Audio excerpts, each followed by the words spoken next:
자, 오늘은 저의 설교의 서론을 한 분의 간증으로 시작을 하도록 하겠습니다. 오늘 설교의 서론 간증을 해주실 분은 이정원 장로님이십니다. 어디 외부에서 오신 분이 아니고요, 저희 교회 장로님이십니다. 자, 나오시죠.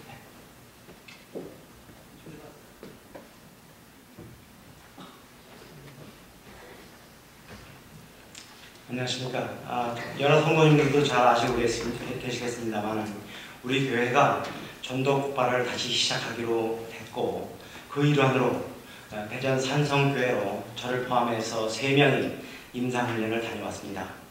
우리 교회는 1999년에 처음 전도 폭발을 시작해서 2006년까지 총 17일 진행했습니다만, 당시 여러 가지 형편으로 인해서 아픔을 몰고 중단을 했었는데, 금년 다시 시작을 하도록 목사님께서 결심을 하셨고, 저는 순종하는 마음으로 전폭 팀장을 맡아서 이번에 임상훈련을 다녀왔습니다. 임상훈련은 저를 포함해서 3분이 다녀왔습니다. 오늘은 임상훈련 소감과 제 개인의 간증을 통해서 여러분들과 전폭에 대한 공감을 갖기를 원합니다.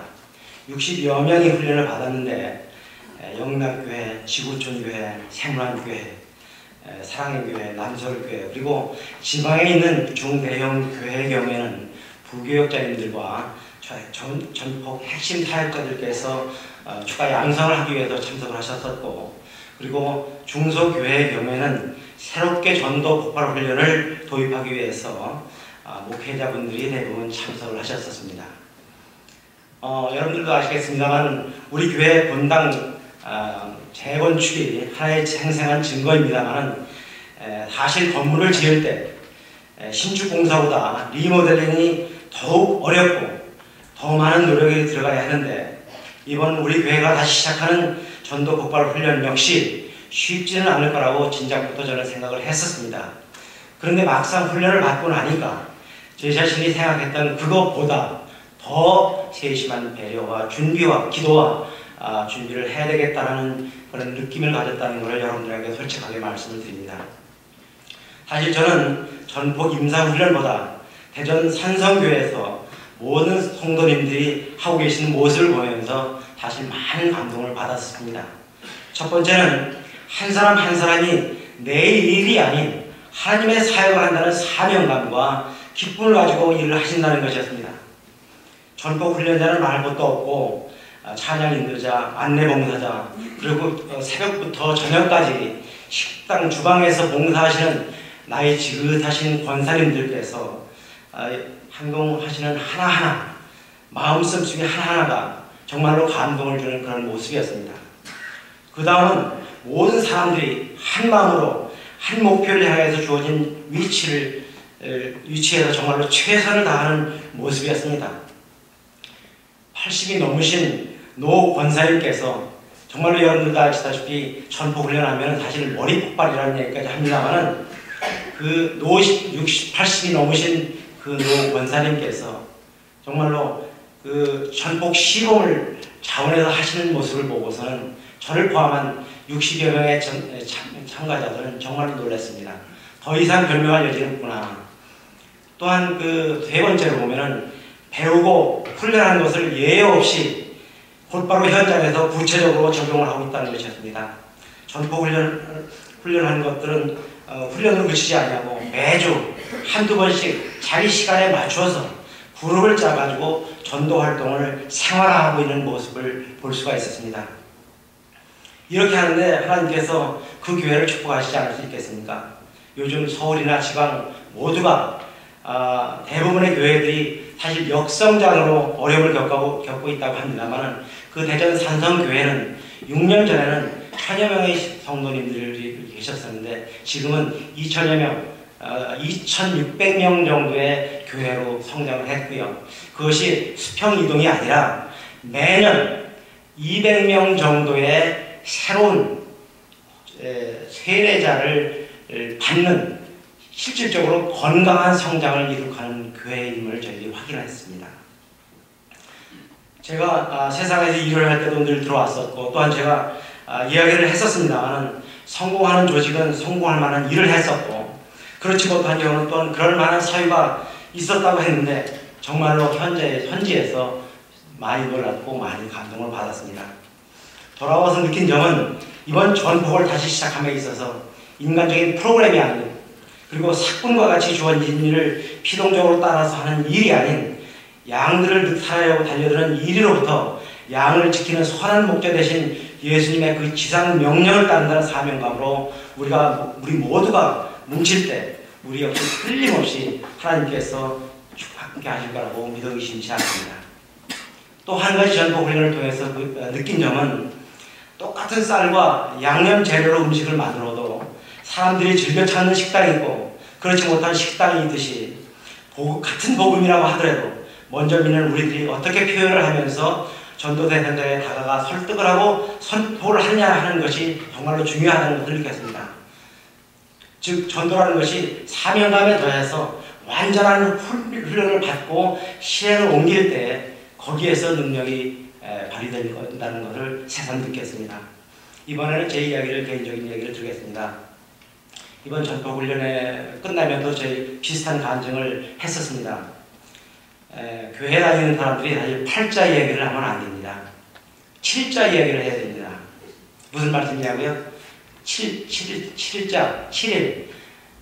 다섯 하면은 닷새, 그 다음에 엿새, 그 다음에 이레입니다. 우리 교회에서 8자가 아니라 여호와 이레, 여호와께서 준비하시고 여호와께서 여러 가지 일을 만드시는 것을 여호와 이레라고 하는데 제 개인적으로 이 7자, 8자가 아닌 7자 여호와 이레 되심을 경험을 했었습니다. 사실 2000년 제가 전도폭발 3기로 훈련을 받았습니다.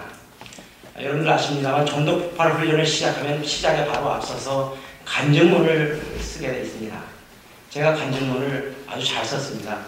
왜? 모범답안은 저는 아니까요. 공부는 저는 쉽으니까요. 근데 간증문을 어떻게 썼느냐? 얼마 전까지 저는 제 자신만을 의지하며 살아왔습니다. 그런 어느 날 영생을 얻게 되었지요. 영생 얻은 삶을 얘기하고 오늘 밤이라도 이 세상을 떠나자면 천국에 들어갈 것을 확신하고 있습니다.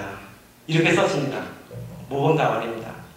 그런데 그 모범 답안이 결과적으로는 저를 준비하게 하는 모범 답안이었습니다. 그해 2000년 12월 12일 제가 26년 다니고 나름대로 청년기를 불태웠던 그 직장에서 임원으로서 해임 통보를 받던 그날 그 해임 통보라는 그 엄연한 그런 통보에도 불구하고 저희가 너무나 담담했습니다.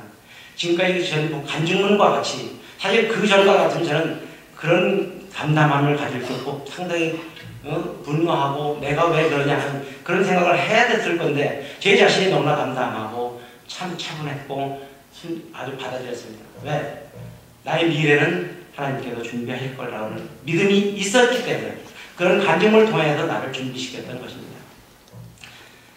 또 그 이후에 그런 간증을 하고 나서도 그 이후 하나님께서 또 선한 길로 인도하셨으면서 또 그 간증을 조금 잊어버렸습니다.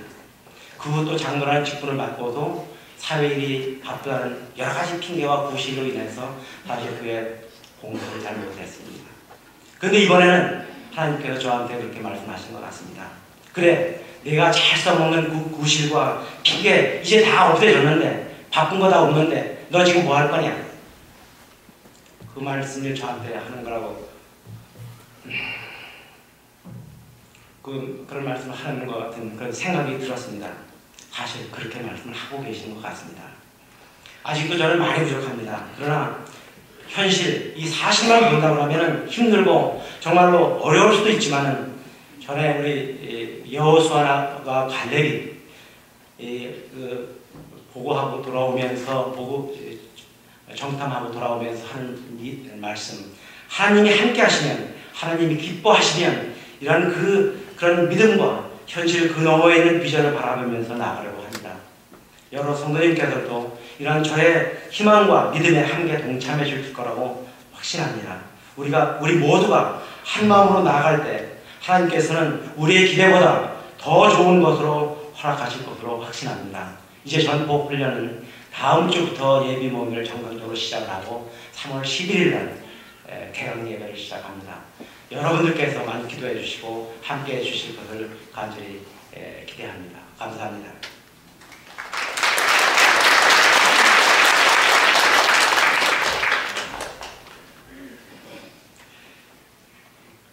간증하고 설교하고 다른 점이 있습니다. 간증을 끝나면 박수를 치는데 설교는 끝나면 박수를 안 칩니다. 대신 아멘을 하시기를 축원드리겠습니다. 정말 잠깐 그 복음에 대해서 좀 더 훈련 받으시고 또 간단하게 간증을 하셨는데요. 초대교회 교인들 늘 이런 간증을 가지고 살았던 분들입니다. 오늘 설교 제목이 축제 인생을 삽시다입니다. 오늘 본문이 바로 이 초대교회의 성도들이 어떻게 축제 인생을 살았는지를 보여주는 바로 그와 같은 본문이 되겠습니다. 그들은 복음으로 살았습니다. 간단하게 간증하신 우리 장로님의 간증처럼 그들의 삶은 삶 자체가 간증이었습니다. 그리고 그 간증이 그들을 축제 인생으로 만들어 갔습니다. 자, 그럼 오늘 우리가 이 본문을 통해서 그렇다면 우리 역시 삶에서 신앙생활에서 축제의 감격과 기쁨을 어떻게 하면 누릴 수 있는지를 저희들도 좀 말씀을 좀 나누며 은혜를 받기를 원합니다. 첫 번째는요, 초대교회 교인들에게는 경건한 두려움이 있었습니다. 이 경건한 두려움이 그들의 삶을 축제의 삶으로 만들었습니다. 43절에 보니까 사람마다 두려워하는데 이렇게 말합니다. 여기서 나오는 이 두려움이라고 하는 말은 옷깃을 여미는 경건한 두려움이라는 것이죠. 다시 말씀드리면 초대교회 교인들은 모일 때마다 하나님도 그들과 함께 하고 계신다라고 하는 것을 느꼈어요. 그러자 그들에게는 거룩한 두려움이 임했다는 겁니다. 이 거룩한 두려움을 갖게 되면 놀라운 일이 벌어집니다. 삶의 변화가 일어납니다. 나와 함께 계시는 그 하나님을 체험하기에 삶의 놀라운 변화가 일어납니다. 그리고 이 거룩한 두려움은 반드시 그 어떤 결과를 만들어내는데 그것이 바로 겸손한 순종을 만들어냅니다. 초대교회 교인들에게는 이러한 거룩한 두려움으로 인한 겸손한 순종이 있었습니다. 그래서 그 결과로 어떤 일이 벌어졌냐면 43절에 보니까 사도들로 말미암아 기사와 표적이 많이 나타났다는 것입니다. 우리가 가만히 보면 개인적인 삶 가운데 하나님의 기적의 역사가 언제 일어나는가 하면 바로 겸손한 믿음을 가지고 순종할 때 가장 많이 나타납니다. 초대교회 교인들이 자기들이 가지고 있었던 자아, 이 자아가 강했다면 그들은 주님의 제자들에게 결코 순종하지 못했을 것입니다. 왜냐하면 그 당시에 사도라고 하는 이 사람들은 얼마 전까지만 해도 그들은 정말 별 볼 일 없는 그런 사람들이었어요. 수제자라고 하는 베드로는 북쪽 갈릴리의 무식한 어부 출신입니다. 그 당시에 그 많은 직업 가운데 가장 비천한 직업이 어부였어요. 세상 사람들이 가장 비천하게 여기는 바로 그 직업을 가진 사람 베드로였어요. 뿐만 아니라 그 당시의 사람들은 오순절날 성령의 충만함을 받아서 능력을 받은 사람들도 많았습니다. 그래도 그들은 겸손했습니다. 그리고 그 무식한 사도들의 가르침을 그들은 배웠어요. 가끔 성령 충만하다는 사람들 가운데에 가르침을 받는 것을 가볍게 여기는 사람들도 있습니다. 본인은 하나님이 직접 주시는 성령으로 충만한데 다른 가르침이 무엇이 필요하겠느냐라고 생각하는 사람들도 있습니다. 그래서 성령 충만하다는 사람들은 가르치려고만 하지 배우려고 하지 않습니다. 그런데 그 태도가 바로 성령 충만하지 못한 태도예요. 제자는 배우는 사람들입니다. 그래서 성령 충만할수록 성령께서 하시는 일은 우리를 겸손하게 만듭니다. 그리고 배우도록 해요. 우리나라에 있는 사람들 가운데 가장 상식이 풍부한 사람들이 누구겠습니까? 상식이 가장 풍부한 사람이 누구냐면요, 대한민국에서 고3들입니다. 고3들이 상식이 가장 풍부합니다. 고3들하고 고등학교 선생님들하고 학력고사를 보면 누가 더 점수가 많이 나올까요? 고3들이 더 많이 나옵니다. 선생님은 자기가 가르치는 그 과목에는 100점을 맞을 수 있겠지만 다른 과목은 그렇지 못합니다. 그래도 학생은 교사에게 배워야 합니다. 이 과정이 있어야 학생은 성장합니다. 여러분, 사람이 정말 존귀한 사람이 되는 것은 실력으로 되는 것이 아닙니다. 자세로 되는 거예요. 자세로. 고귀한 인격의 소유자는 실력으로 되는 것이 아닙니다. 삶 앞에서의 자세로 되는 거예요. 교만한 사람은 교만한 자세 때문에 그 사람은 성장하지 못합니다. 자기가 생각하는 그 수준만큼밖에 살지를 못해요. 그렇기 때문에 배우는 과정을 생략하고 배우는 자세를 잃으면 교회 공동체 안에서의 건강한 성장은 잃어버리게 됩니다. 그래서 우리는 배우기에 힘써야 됩니다. 오늘 주보 안에 뭐가 있습니까? 뭐가 한 장이 있으시죠? 예. 배움의 기회를 가지시라는 겁니다. 조금 전에 장로님 말씀하셨듯이 이제 3월달부터는 전국이 시작이 됩니다. 배우셔야 합니다. 하나님이 우리를 부르시는 그 순간까지 배우셔야 성장합니다. 지금 이 수준으로 하나님 만나시면 안 됩니다. 더 많이 배우시고 더 많이 성장하셔서 하나님의 부르심을 받으셔야 합니다. 배움에는 나이가 없습니다. 정복을 하라고 하면 저는 머리가 나빠서 외우지를 못합니다. 그런 말씀을 많이 하십니다. 방법이 있어요. 어떤 분은 그럽니다. 저는 머리가 돌이라서 안 됩니다. 돌은 새기면 됩니다. 그러면 영원히 안 없어집니다. 새기십시오. 그러면 됩니다. 배우셔야 합니다. 그래야 성장이 있고요. 배움을 통해서 우리에게 기쁨이 있습니다. 그래야 축제와 같은 삶을 우리가 살게 되는 겁니다. 두 번째는 그들은 모이기에 힘썼어요. 그래서 그들의 인생은 축제 인생이 되었어요. 44절에 보니까 믿는 사람이 다 함께 있어 이렇게 말합니다. 그리고 46절에 보니까 날마다 마음을 같이하여 성전에 모이기를 힘썼다라고 말씀합니다. 어떤 분은 성령 충만하면 열심히 모인다고 말합니다. 또 어떤 사람은 열심히 모이면 성령 충만하다고 말합니다. 다 맞는 말입니다. 중요한 것은 모이기에 힘쓰는 것과 성령 충만은 아주 긴밀한 상관관계가 있다는 것이에요. 현대인은 그렇습니다. 바쁘다, 힘들다, 여러 가지 많은 일들 때문에 모이기를 굉장히 힘들어합니다. 그러나 초대교회 교인들을 우리가 한번 상상해 보십시오. 그들의 모임은 할 일이 없어서 모인 모임이 아니었습니다. 그 당시에 기독교인들은 잡히면 순교였어요. 십자가에 못 박혀 죽는 겁니다. 그들의 모임은 목숨을 걸고 모이는 모임이었어요. 오늘의 모임이 이 땅에서 마지막 드리는 예배인지도 몰라요. 그 마음을 가지고 그들은 교회 공동체에 모였습니다. 그리고 예배를 드렸고 성도의 교제를 나눴어요. 이렇게 목숨을 걸고 모일 때에 성령이 임했고 그들의 삶에는 능력이 나타났고 목숨을 걸고 모인 모임이었지만 그들의 삶은 그 환난과 그 어려운 가운데서도 그들은 축제의 삶을 살 수 있었다는 것입니다.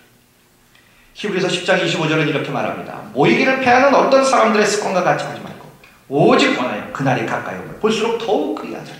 그날이 가까움 뭡니까? 주님이 다시 오시는 날이에요. 그래서 말세의 특징이 뭐냐? 히브리서 기자는 말합니다. 모이기를 패한다는 겁니다. 현재 성도들에게 있어서 가장 큰 적은 경제 악화가 아닙니다. 주식 하락이 아닙니다. 자연재해가 아닙니다. 하나님을 사모하지 않는 게으른 마음이에요. 그러기에 모이기를 힘써야 합니다. 그리고 적극적으로 모여서 하나님의 일을 도모하셔야 합니다. 우리 주님께서 승천하시면서 왜 예루살렘을 제자들에게 떠나지 말라고 말씀하셨습니까? 예수님의 제자들의 대부분은 다 북쪽 갈릴리 촌 사람들입니다. 그들이 큰 꿈을 품고 그리고 주님을 따라서 예루살렘에 왔는데 우리 주님이 예루살렘에서 죽었습니다. 그런 상황에서 그들은 고향으로 돌아가고 싶었을 거예요. 왜냐하면 예수님은 반역죄로 죽었거든요. 반역죄로 죽었기 때문에 예수님의 제자는 다 잡히면 반역죄로 처형을 당합니다. 목숨을 부지하려면 그들은 예루살렘을 떠나야 해요. 그리고 다 고향으로 흩어져야 합니다. 그래야 살 수 있는 거예요. 그런데 우리 예수님은 그 예루살렘을 떠나지 말라고 말합니다. 목숨을 걸라는 얘기예요. 흩어지지 말라고 하는 얘기입니다. 목숨을 걸고 모이기에 힘쓰라고 하셨어요.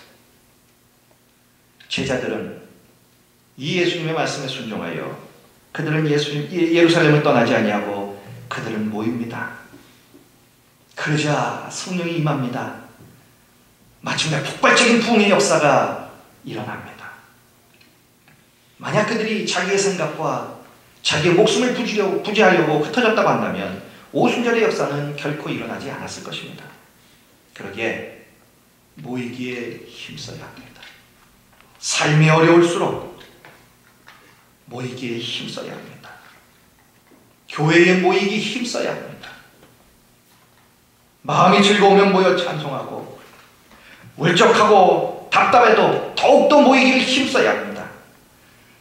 떳떳할 때도 모이셔야 하고 죄를 지었을 때도 은혜의 보좌 앞에 담대히 나아가 주님의 은혜를 사모하고 누리셔야 합니다. 그래서 이사야서 55장 3절은 이렇게 말합니다. 너희는 귀를 기울이고 내게로 나와 들어라. 그리하면 너희 영혼이 살리라. 모여 하나님의 말씀을 들으랍니다. 그래야 살 수 있다고 말합니다. 믿는 사람들끼리 같이 모여서 예배드리고 밥도 같이 먹고 같이 교제하는 것, 이것이 얼마나 큰 축복인지 아십니까? 반면에 어떤 분들은 너무 신사적이어서 교회에 부담을 준다고 식사도 하지 않냐고 그냥 가십니다. 그러나 교회에서 식사를 하고 가시는 것은 부담을 주는 것이 아니라 기쁨을 주는 겁니다. 목사이기 때문에 저는 식사 대접을 종종 받습니다. 식사를 대접하신 분을 가장 기쁘게 해드리는 방법이 있어요. 뭘까요? 잘 먹어주는 겁니다.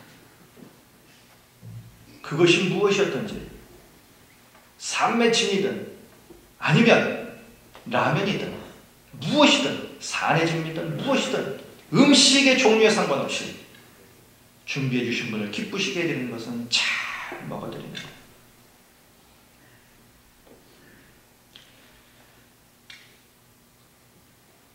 교회는 가족입니다.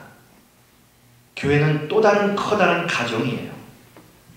가정이 가정될 수 있는 것 중에 가장 큰 것 중에 하나는 같이 먹고 나누는 겁니다. 그 정을 나누는 거예요. 교회가 무엇인지 모르게 되면 그것을 이해를 못합니다. 교회는 가정이에요. 얼마 전에 돌아가신 우리 고 김재춘 권사님 98세세요.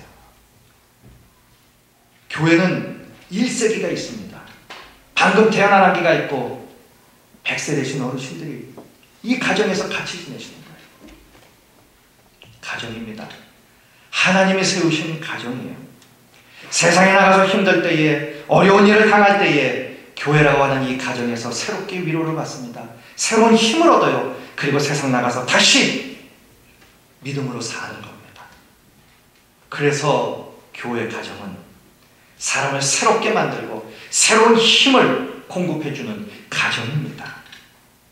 그렇기 때문에 우리는 식사를 준비합니다. 그리고 같이 먹으면서 우리의 영혼육이 새로워지도록 같이 기도하는 마음으로 교제합니다.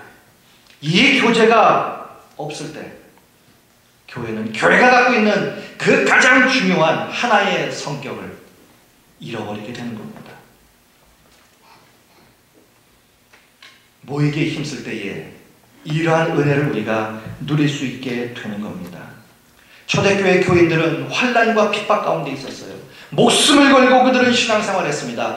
그럼에도 불구하고 그들이 신앙을 지킬 수 있었던 힘은 어디서 나왔을까요? 바로 이 교제였어요. 오늘 본문을 보십시오. 초대교회 교인들은 모이기에 힘썼고 모일 때마다 그들은 집에서 떡을 떼며 기쁨과 순전한 마음으로 음식을 먹고 나누었어요. 그 당시의 집은 교회였다는 거예요. 그들은 교회가 곧 집이었기 때문이에요. 이것이 바로 초대교회 교인들이 환난과 핍박 가운데서도 축제의 삶을 살 수 있었던 능력이었다는 것입니다. 우리도 날마다 축제의 삶을 살기 위해서 모이기 힘쓰셔야 합니다. 그리고 이 모임을 통해서 하나님의 사랑, 성도의 교제, 성도의 사랑을 나눌 때에 우리의 삶도 축제의 삶이 될 수 있어요. 세 번째는요, 사랑의 나눔입니다. 44절, 45절에 이렇게 말씀합니다. 믿는 사람이 다 함께 있어 모든 물건을 서로 통용하고 또 재산과 소유를 팔아 각 사람의 필요를 따라 나눠줬다 말합니다. 하나님의 은혜를 받은 사람에게 나타나는 뚜렷한 특징이 있습니다. 그것은 나만이 아니라 다른 사람을 생각한다는 거예요. 전에는 나의 필요만을 위해서 살았는데 성령의 충만함을 받고 하나님의 은혜를 받으면 다른 사람의 필요가 무엇인지에 관심을 갖기 시작합니다. 내 것을 나누어서 서로에게 줄 수 있을 때에 진정 그 삶은 축제가 될 수 있다는 것입니다. 그래서 주기를 힘쓰는 사람은 감사가 넘칩니다. 그러나 받기만을 원하는 사람은 받으면 받을수록 원망과 불평은 더 심해집니다. 왜냐하면 더 받기를 원하거든요. 여러분들은 어떤 사람이 부자라고 생각하십니까? 부자는 그 무언가를 많이 가진 사람이 부자가 아니라 적은 욕심을 가진 사람이 부자입니다. 어떻습니까? 우리가 가지고 있는 마음에 조금만 더 욕심을 줄이면 우리 모두는 다 부자가 되는 거예요. 내게 있는 것을 사랑의 마음으로 다른 사람에게 조금만 더 준다면 우리는 다 부자가 될 수 있습니다. 그러므로 주기를 힘쓰고 나눌 때 우리의 삶은 축제가 될 수 있을 것입니다. 미국 인디애나주의 한 초등학교에 한 학생이 있었는데 이 학생이 뇌종양에 걸렸습니다. 병원에 입원해서 방사선 치료를 합니다. 하다 보니까 머리털이 다 빠졌어요. 다행히 치료 경과가 좋아서 태어나게 되어서 이제 학교를 갈 수 있게 되었어요. 이제 선생님이 종례 시간에 아이들에게 말합니다. 얘들아, 내일 토니가 이제 병원에서 치료를 다 받고 이제 우리 학급으로 돌아온다. 돌아오면 토니를 좀 많이 위로해줘라. 수업이 끝났습니다. 예전 같은 아이들이 우르르 다 집에 갈 텐데 아이들이 가지 않습니다. 다 교실에 모여서 머리를 맞대고 토론을 합니다. 그럼 어떻게 토니를 위로해줄까? 이런저런 얘기가 많이 나옵니다. 그 중에 어느 한 학생이 이런 얘기를 했어요. 그러면 우리도 토니처럼 내일 올 때 머리를 다 빡빡 깎고 오자. 모든 학생들이 동의했습니다. 다음날 아침에 토니가 등장했습니다. 와서 보니까 모자를 벗어보니까 전부 다 빡빡 머리예요. 서로가 서로의 머리를 보고 막 웃었습니다. 한참 웃다가 이내 그 웃음은 울음으로 바뀌었어요. 서로 부둥켜 안고 울기 시작합니다. 토니도 울고 선생님도 울고 거기에 반 학생들 모두가 다 감동을 받아서 서로 끌어안고 엉엉 웁니다.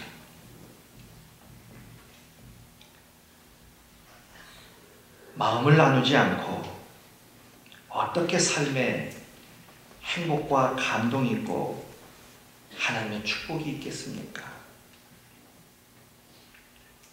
여러분, 너무 내 의로 세상을 재단하지 마십시오.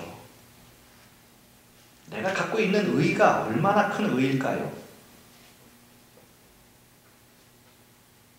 그 인생에 결코 축제의 삶은 없습니다. 보이는 대로 판단을 해야 하기 때문이에요.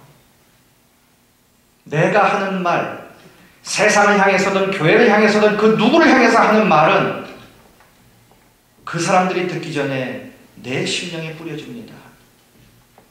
내 말을 내가 제일 먼저 듣는 거예요. 내 심령을 복되게 만들려면 복되게 말하십시오. 복된 말을 내 심령에 뿌리십시오. 그럴 때 우리의 삶은 축제의 삶이 됩니다. 결국 내 인생은 내가 어떻게 하느냐, 하나님 앞에서 내가 어떻게 하느냐, 여기에 달려 있습니다. 우리도 다 도토리 키재기예요. 내 모습을 까짓겨보면 나도 역시 다른 사람들로부터 비난을 받아야 할, 다른 사람의 의로 말미암아 비난을 받아야 할 모습이 있는 거예요. 이렇게 사람들을 향하여 나갔던 손가락이 굽여져서 나를 향할 때에 내 모습이 보입니다. 그럴 때 겸손해지는 거예요. 그럴 때에 우리는 마음을 열고 나눌 수 있는 마음이 생깁니다. 바로 이렇게 나눌 때에 우리의 삶은 축제의 삶이 되는 겁니다. 누가복음에 보면요, 6장 38절에 보면 이런 말씀이 있어요. 주라, 그리하면 너희에게 줄 것이니 곧 후이되어 누르고 흔들어 넘치도록 하여 너희에게 안겨주리라고 말합니다. 조금이라도 나누면 하나님은 반드시 풍성하게 되돌려 주실 거예요. 오늘날 많은 교인들은 너무나 받는 데만 익숙해 있습니다. 기도만 봐도 늘 자기 중심적인 기도예요. 내 것만 잘 해달라고 그랬습니다. 그것은 2000년 전에도 마찬가지였어요. 주님의 제자의 한 어머니가 마태복음 20장에 보니까 주님이 십자가에 지려 예루살렘에 올라갈 때 치맛바람을 일으키죠. 야고보와 요한의 어머니가 주님께 로비를 합니다. 주님의 나라가 임하실 때에 주님 좌우편에 우리 아들을 앉혀주십시오. 지금도 그런 기도가 얼마나 많습니까? 그런 기도가 이제는 이런 기도로 좀 바뀌어야 되지 않겠습니까? 주님, 저희 아들도 잘되고 저 10명의 제자들도 다 잘되게 해주시옵소서. 이기적인 기도는 험의 메아리로 그칠 수밖에 없어요. 그러나 나누려는 마음을 가지면, 그 마음을 가지면 그가 드리는 기도는 능력 있는 기도가 되고요, 그가 받는 축복도 진정 의미 있고 가치 있는 축복이 됩니다. 하나님은 우리에게 복을 주십니다. 은혜를 주십니다. 그러나 그것이 나에게도 복이요 은혜냐 하는 거예요. 하나님이 복으로 주셨으면 복으로 쓰셔야 합니다. 하나님이 은혜로 주셨으면 그것도 은혜로 쓰셔야 합니다. 그래서 바울은 고백합니다. 은혜에 합당한 삶을 사셔야 된다. 이럴 때 축제와 같은 우리의 삶을 누리게 됩니다. 마지막 네 번째는 기쁨과 즐거움입니다. 46절에 이렇게 말합니다. 날마다 마음을 같이하여 성전에 모이기 힘쓰고 집에서 떡을 떼며 기쁨과 순전한 마음으로 음식을 먹었다 말합니다. 이처럼 초대교회 교인들에게는 신앙의 삶에 행복과 기쁨이 있었어요. 그런 기쁨과 행복이 우리에게도 넘쳐야 된단 말입니다. 살면서 힘들 때도 있어요. 그러나 성경은 말합니다. 그때도 기뻐하라고 말합니다. 권유가 아니라 명령을 합니다. 왜냐하면 기뻐할 수 없을 때에도 기뻐해야 한다고 말하기 때문에. 기뻐할 일이 있어야 기뻐하는 것이 아니라 기쁠 때에 기쁜 일이 생긴다는 거예요. 기뻐할 때에 기뻐할 일이 생긴다는 거예요. 그래서 성경 66권 가운데에 가장 기쁨을 강조한 책이라고 하면 우리가 잘 아시다시피 빌립보서죠. 빌립보서를 기쁨의 서신 이렇게 말합니다. 이 서신은 누가 누구에게 보냅니까? 어떤 형편에서 보냅니까? 잘 아시다시피 바울이 비참한 감옥에서 밖에 있는 사람들을 향하여 항상 기뻐하라고 말합니다. 감옥과 죽음의 위험 속에서도 기쁨을 말할 수 있는 그런 사람들이 그리스도인이라는 거예요. 살면서 여러 가지 어려움이 닥칩니다. 그런데 나만 어려움을 당한다고 생각하면 더 어려워집니다. 그러나 어려움 속에서도 기쁨을 찾아보면 정말 기쁜 일이 생겨요. 그것을 우리가 누릴 때에 우리의 삶은 축제의 삶이 됩니다. 한 목사님이 평소에 목회가 너무 힘들었어요. 그래서 늘 불평이 많았습니다. 목회를 그만둘까? 별의별 생각을 다 했습니다. 그러다가 기회가 생겨서 성지순례를 가게 되었어요. 그곳에 광야를 가서 보았습니다. 모세가 40년 동안 목회했던 그 광야를 보았어요. 그러자 그 목사님이 하나님 앞에 철저히 회개했다고 합니다. 낮에는 그 뜨겁고 밤에는 그 추운 광야 생활, 그것도 뻑하면 백성들이 돌을 들어서 쳐 죽이려고 하고 멱살을 잡고 원망을 하고 불평을 하고 했던 그 많은 그 백성들을 그 척박한 광야에서 40년 동안 목회를 했던 그 모세를 생각하니까 자기의 목회는 너무나 쉬운 목회라는 거예요. 너무나 수월한 목회더라는 거예요. 자기의 목회가 너무 감사하더라는 거예요. 그때부터 그분의 목회가 바뀌기 시작했답니다. 목회가 짐이 아니라 감사함으로, 기쁨으로 바뀌었다는 거예요. 사랑하는 성도 여러분, 어려움 속에서도 삶을 축제로 만들면 하나님은 반드시 축복해 주십니다. 결국 초대교회 어떻게 됐습니까? 47절 보니까 하나님을 찬미하며 또 온 백성에게 칭송을 받으니 주께서 구원받는 사람을 날마다 더하게 하셨다 말합니다. 초대교회 교인들은 삶을 축제로 만들며 하나님을 찬미했습니다. 그들에게도 어려움이 있었어요. 핍박이 있었습니다. 환난이 있었습니다. 그러나 그들은 원망과 불평이 아니라 감사와 찬송이 넘치는 축제의 삶을 하나님 앞에 드리며 살았어요. 이 모습을 보면서 세상 사람들은 그들을 칭송하게 되었습니다. 보통 사람들이 아니라는 거예요. 그렇게 어려움 중에도 당신들이 그렇게 예수 믿으면 나도 예수 좀 믿겠다. 그러자 주님은 그 초대교회에 구원받는 자들의 수를 더하게 하셨다는 겁니다. 하나님은 우리 교회와 우리 모두를 하나님의 목적에 따라 쓰임받도록 하셨어요.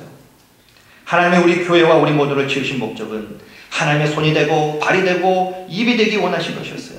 하나님의 손이 되어서 복음을 들고 전하도록 하셨고, 하나님의 발이 되어 부지런히 복음을 전하는 그러한 발이 되도록 하셨고, 하나님의 입이 되어서 복음을 부지런히 외치는 그런 입이 되도록 하셨어요. 모든 물건은 그것을 만든 사람 목적에 따라 쓰여질 때에 가장 잘 쓰임받습니다. 고장이 나지 않아요. 우리 사람도 마찬가지입니다. 하나님이 창조하신 그 창조의 목적에 따라 살고 쓰임받을 때에 가장 복된 인생이 됩니다. 고장나는 인생이 아닌 거예요. 하나님이 인정받는 그런 인생이 될 수 있다는 것입니다. 아무리 스스로 나 정말 잘 살았다 해도 하나님이 인정하지 않는 인생은 들에 풀만도 못한 인생인 거예요. 우리는 하나님의 피값으로 값지게 구원받은 존귀한 하나님의 자녀입니다. 그러기에 그 귀한 신분에 맞는 자의 삶을 우리는 살아야 합니다. 그 삶이 바로 복음 안에서 하나님이 주시는 복과 은혜로 축제와 같은 삶을 사는 것입니다. 그러기 위해서 오늘 말씀 보셨습니다. 하나님이 함께 하시기에 오는 거룩한 두려움을 품고 순종을 배우고 말씀을 배우려고 힘써야 합니다. 예수님의 이름으로 모이기에 힘쓰므로 복음 안에서의 교제의 축복을 누리셔야 합니다. 작은 것들이지만 내 것들을 서로에게 사랑의 마음으로 나눌 때에 기쁨과 즐거움이 충만한 축제 인생이 될 수 있다는 것입니다. 특별히 하나님이 우리 모두에게 가장 귀하게 주신 복음이라는 이 귀한 선물을 사랑의 마음으로 세상과 나눌 때에 우리의 기쁨과 즐거움은 최고로 확대될 것입니다. 결국 우리의 이러한 복음 중심적인 축제의 삶을 통하여 우리 남서울교회도 초대교회처럼 구원받는 사람들을 날마다 더하게 하시는 하나님의 역사를 분명히 맛보게 될 줄로 믿습니다.